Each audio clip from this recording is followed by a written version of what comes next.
Olá, meus amados irmãos e irmãs, quero saudá-los com a graça e a paz do Senhor Jesus Cristo. Estamos começando mais um Sexta de Casa. Eu espero que esta palavra de hoje, ao meditar na palavra de Deus, traga edificação para você e para toda a sua família. Esse é o objetivo, abençoar a sua vida, nunca trazer dúvida. Não, o objetivo é sempre glorificar o nome do Senhor Jesus, edificando a sua vida como discípulo de Jesus Cristo. Esse é o nosso esforço. Ore para que consigamos fazer isso, para que nós cumpramos essa missão, que é proclamar a palavra de Deus como ela é, trazendo edificação para as pessoas e glorificação ao nome do Senhor Jesus Cristo. No programa de hoje eu quero falar com você sobre Atos dos Apóstolos, capítulo 5, a triste história de Ananias e Safira. Mas antes eu gostaria de orar, pedindo a Deus o consolo de Deus sobre a vida da Ivaneide. A mãe dela, a Dona Maria da Penha, faleceu, o corpo foi levado para a cidade do Prata, onde deverá ser sepultado. Vamos orar para que Deus console o coração da nossa irmã. E aí nós vamos dar continuidade aqui com o Sexta de Casa, tá bom? Senhor, muito obrigado por tudo que o Senhor tem permitido acontecer na nossa vida. Mas agora, Senhor, pedimos que o Senhor console o coração da nossa irmã Ivaneide e de toda a sua família. Que o Senhor tenha misericórdia de nós nesse tempo tão difícil e com o seu Espírito Santo nos fortaleça e nos console. Oramos assim em nome de Jesus. Amém. Muito bem, antes de nós meditarmos na palavra de Deus aqui no Sexta de Casa de hoje, eu gostaria de dar um aviso, que a nossa mocidade, a UMP, vai fazer uma live com o chanceler da Universidade Presbiteriana Mackenzie.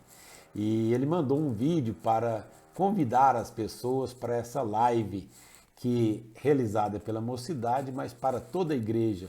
Vamos acompanhar aí o convite feito pelo reverendo Robinson Grangeiro. Vamos assistir. Olá, pessoal da Sexta Igreja Presbiteriana de Uberlândia, tudo em paz? Meu nome é Robinson Grangeiro, eu sou o chanceler do Mackenzie e foi com muita alegria que eu recebi o convite do reverendo Ricardo Mota para estar com vocês no próximo dia 14 de novembro no canal do YouTube da Sexta Igreja. Vai ser uma alegria muito grande conversarmos sobre os desafios do jovem na universidade, na sua vida profissional e sentimental. Conto com você, vamos estar juntos, 14 de novembro, 19h30, no canal do YouTube da Sexta Igreja. Valeu demais, grande abraço, fica na paz. Bom, eu espero que você participe, sábado, dia 14, às 19h30, ao vivo aqui pelo nosso canal do YouTube, o canal da Sexta Igreja Presbiteriana de Uberlândia. Bom, também quero falar da nossa Conferência da Família. Dias 28 e 29, nós teremos a Conferência da Família. Presencialmente estará conosco o reverendo Samuel Vieira. Então participe. Essa programação tem a liderança do Ministério de Casais da nossa igreja, mas realizada, lógico, para toda a igreja. É a Conferência da Família. Então nós queremos a participação das crianças até os idosos participando, se não presencialmente, mas assistindo então a nossa Conferência da Família, dias 28 e 29 de novembro, tá bom? Nós temos feito a série de mensagens Igreja Somos Nós. Vamos rodar aí a chamada dessa série de mensagens e eu volto em seguida para compartilhar com você a palavra de Deus. O que é igreja? O que não é igreja? Igreja não é um prédio. Igreja não é um conjunto de normas. Igreja não é tradição. Igreja não é religião. Todas essas coisas são boas, mas elas não são a igreja. Mas afinal, o que é igreja? Igreja é você. Igreja é um povo eleito pela graça de Deus. Sendo assim, igreja somos nós. Igreja é a comunidade dos discípulos de Jesus. A igreja é você com propósitos de amar a Deus e de amar ao seu próximo. Mas onde a igreja pode se reunir? A igreja se reúne no templo. A igreja se reúne nos lares. A igreja é você com uma missão, fazer Jesus conhecido. O que é igreja? Igreja somos nós.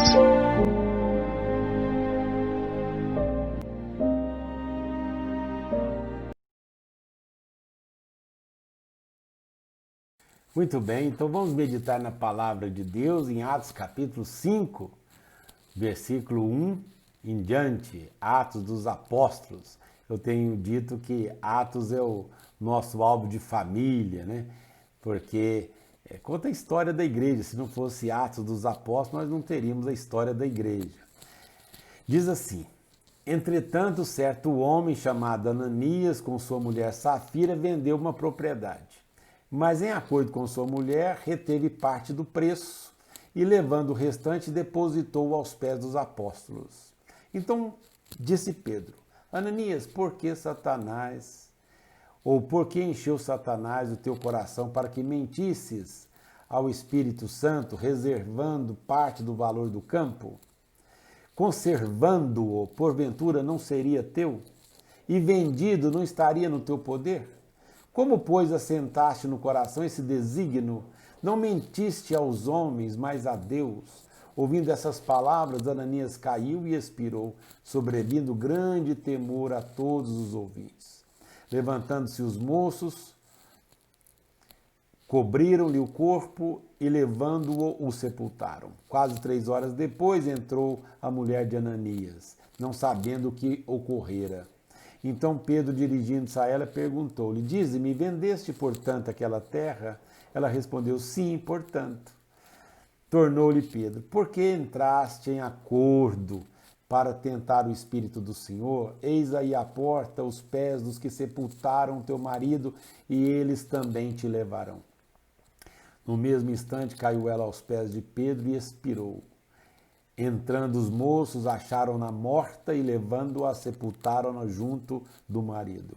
E sobreveio grande temor a toda a igreja e a todos quantos ouviram a notícia desses acontecimentos. Esse é o tipo de história que a gente não gostaria que tivesse no nosso álbum de família, na nossa história de família. Mas mostra a honestidade da Bíblia Sagrada. Porque mesmo sendo uma história feia desta, acontecendo na igreja, Lucas registra esse fato, para que nós tirássemos uma lição, para que, mesmo sendo um exemplo negativo, nós tivéssemos isso bem vívido na mente e no coração. Por que aconteceu aquilo? O que aconteceu com Ananias e Safira, né? É dito sobre um militar inglês, Oliver Cromwell. Esse militar que, em 1630, é dito que ele se converteu, naquele movimento puritano, ele se converteu e até autodenominou Moisés puritano. E esse homem, esse militar convertido ao Senhor Jesus Cristo, ele tinha muitas verrugas no rosto e prejudicavam muito a sua aparência. E ele chamou um pintor para poder, pediu que pintasse o rosto dele, fizesse um quadro para ele. O pintor, querendo agradá-lo, fez a imagem dele, mas sem ruga nenhuma. E ele disse não. Ele disse aqui para o pintor, olha, palavras dele: leva-o e me pinte com verrugas e tudo. Porque uma das grandes virtudes da Bíblia Sagrada é que nos mostra os heróis da Bíblia e os seus momentos como eles eram, né? Com verrugas e tudo, né? Então nós temos aqui, Lucas está registrando a igreja primitiva, mas mostrando aqui as verrugas, as coisas feias aqui que tiram a beleza da igreja, que era a presença, o que eram as atitudes de Ananias e Safira aqui nesse momento. E Ananias e Safira queriam ser vistos e falaram: vamos fazer como Barnabé fez, com um detalhe, vamos dar parte do que a gente vendeu, do valor do campo, e a gente diz que foi portanto que vendemos e estamos dando tudo. Ora, Pedro disse para ele, o Espírito Santo revela para Pedro. Pedro diz: Ananias, o campo não é seu. E se você vende o campo, o dinheiro não é seu. Por que você vem aqui mentir ao Espírito Santo? Passam 3 horas, a mulher vem com o mesmo discurso. Eles tinham combinado, diz a Bíblia. Pedro pergunta: vocês venderam, portanto, aquele campo? Foi, portanto. Por que vocês estão mentindo ao Espírito Santo de Deus? Meus amados irmãos, qual que é o problema de Ananias e Safira e qual que é o nosso problema? Nós fomos contaminados por um vírus maligno e que o Espírito Santo de Deus tem que trabalhar em nós para que nós sejamos, ou tenhamos o controle dessa enfermidade espiritual terrível, que é a idolatria, como diz o Felipe Fontes, o pastor que escreveu o livro Idolatria do Coração, né? Na verdade, o ser humano, desde o início, ele quer ser adorado, ele quer ser visto, ele quer ser reconhecido. E isso é um problema sério. Fez com que Ananias e Safira recebessem um juízo imediato de Deus, porque eles venderam uma propriedade e mentiram com respeito a isso. É lógico que o assunto principal aqui não é a oferta, não é dízimo, não é nada disso. O problema é a motivação do coração. Mesmo que façamos coisas bonitas, Deus vai julgar as motivações do nosso coração. Então, não é questão se eu sou ou não sou um dizimista, é por que eu sou. Se eu dou ofertas ou não. Não é essa a questão, é por que eu dou. Qual a motivação? Qual a motivação minha em pregar o Evangelho? Qual a minha motivação em ser um pastor? Qual a minha motivação em cantar na frente da igreja? Qual que é a minha motivação? Deus vai julgar a motivação do nosso coração. Foi o que o apóstolo Paulo disse quando ele escreveu aos Romanos, capítulo 2, versículo 16. Ele disse assim, olha, porque é de dentro do coração que vem, aliás, não, esse é Marcos, mas eu vou ler Romanos também, mas deixa eu ler Marcos 7, 21 primeiro. Disse Jesus, porque é de dentro do coração que vem os maus pensamentos, a imoralidade sexual, os roubos, os crimes de morte. Então o Senhor Jesus está dizendo que isso parte do coração. Então a motivação, Romanos sim, 2,16, o apóstolo Paulo diz que por meio de Jesus Cristo, né, ele vai julgar, Deus vai julgar os segredos dos homens. A palavra que o verbo, o substantivo aqui, segredos, kritos, significa as motivações do coração do homem. Deus vai julgar as motivações, Romanos 2, versículo 16. Bom, se Deus vai julgar as motivações do nosso coração, foi o que aconteceu lá na igreja, a primeira igreja lá, né? Lá em igreja, quando Pedro, João estão liderando aqueles primeiros cristãos, Atos dos Apóstolos, aquele pessoal percebendo a bênção que é a presença do Senhor Jesus. O contexto fala dos sinais, prodígios e maravilhas que Deus estava operando, fala da perseguição do Sinédrio. Pedro e João já haviam sido presos, foram soltos de forma maravilhosa, milagrosa. Um anjo do Senhor foi enviado para tirá-los da prisão. Nesse contexto todo, Ananias e Safira resolvem mentir ao Espírito Santo de Deus. Resolvem enganar, querendo reconhecimento, querendo glória. Eles fazem o que fizeram. Eles mentiram ao Espírito Santo de Deus. Qual a lição para nós nisso tudo? Bom, meus irmãos, a lição é que nós precisamos vigiar, então, o nosso coração, né? Guardar o nosso coração. Nós precisamos avaliar as motivações do nosso coração. Por que nós somos o que somos? Por que nós fazemos o que fazemos? Não há dúvida de que, se nós formos para a presença de Deus, nós vamos receber ajuda para isso. Porque o nosso coração é muito enganoso, diz a Bíblia. Então, o certo é nós fazermos como fez o salmista, né? O salmo conhecido, o Salmo 139, ele diz assim, sonda-me, ó Deus, e analisa, né, o meu coração, examina-me e avalia as minhas inquietações, as minhas motivações. Sonda-me, ó Deus, vê se há em mim algum caminho mau e guia-me pelo caminho eterno.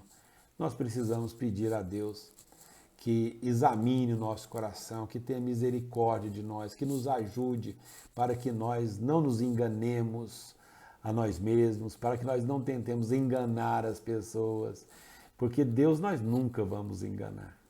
Então, a história de Ananias e Safira nos mostra a seriedade que é estarmos na presença de Deus. Ananias e Safira não precisavam ter vendido nada, não precisavam ter dado oferta nenhuma. Pedro diz, por que você vendeu? Você poderia ter ficado com o campo e poderia ter vendido e guardado o dinheiro, poderia ter feito qualquer outra coisa com o dinheiro. Agora você vem aqui mentir ao Espírito Santo. Ele viu lá certamente Barnabé recebendo os elogios, recebendo o reconhecimento da sua generosidade. De certo pensou, não, isso é bom demais, eu quero isso também. Vamos fazer assim, assim, assim. O juízo de Deus veio para mostrar que Deus não gosta disso. Às vezes nós repetimos, né, o versículo que diz que Jesus Cristo é o mesmo ontem, hoje e eternamente, para poder consolar o coração e dizer que os mesmos milagres que ele fez lá atrás, ele faz aqui também. É verdade, mas às vezes nós não falamos também que o mesmo Senhor Jesus lá atrás, o Deus que é juiz, o Deus que traz juízo sobre a vida, o coração humano, é o mesmo hoje.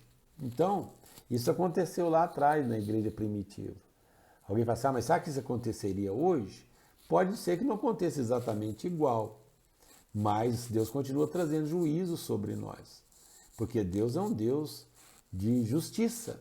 Então nós precisamos ter temor no coração, pedir perdão pelos nossos pecados e pedir a Deus que julgue as motivações do nosso coração e nos ajude a andar nos caminhos corretos. Que Deus nos abençoe, nos livre de todo mal, de todo perigo, de toda tentação, que sejamos vencedores. Amém? Bom, Deus abençoe a sua vida. Vamos orar mais uma vez pedindo o consolo de Deus sobre a vida da Ivaneide e dos demais irmãos que têm pedido as nossas orações. Vamos orar? Muito obrigado a Deus pela bênção de crer em Ti. Pedimos que o Senhor abençoe os irmãos que têm passado por momentos de enfermidade. Lembramos-nos, ó Deus, da Vânia, lembramos do Eduardo, lembramos da Joana Dark. Pedimos a Tua bênção sobre os idosos da nossa igreja, Senhor. Pedimos o consolo do Senhor sobre a vida da Simone, do Antônio e agora sobre a vida da Ivaneide também, Senhor. Sê conosco, ó Pai, dá-nos um restante de noite abençoado, um sono reparador e tranquilo, em nome de Jesus. Amém. Deus abençoe, até o nosso próximo Sexta de Casa. Fique com Deus. Olá pessoal da Sexta Igreja Presbiteriana de Uberlândia, tudo em paz? Meu nome é Robinson Grangeiro, eu sou o chanceler do Mackenzie e foi com muita alegria que eu recebi o convite do reverendo Ricardo Mota para estar com vocês no próximo dia 14 de novembro no canal do YouTube da Sexta Igreja. Vai ser uma alegria muito grande conversarmos sobre os desafios do jovem na universidade, na sua vida profissional e sentimental. Conto com você, vamos estar juntos, 14 de novembro, 19h30, no canal do YouTube da Sexta Igreja. Valeu demais, grande abraço, fica na paz.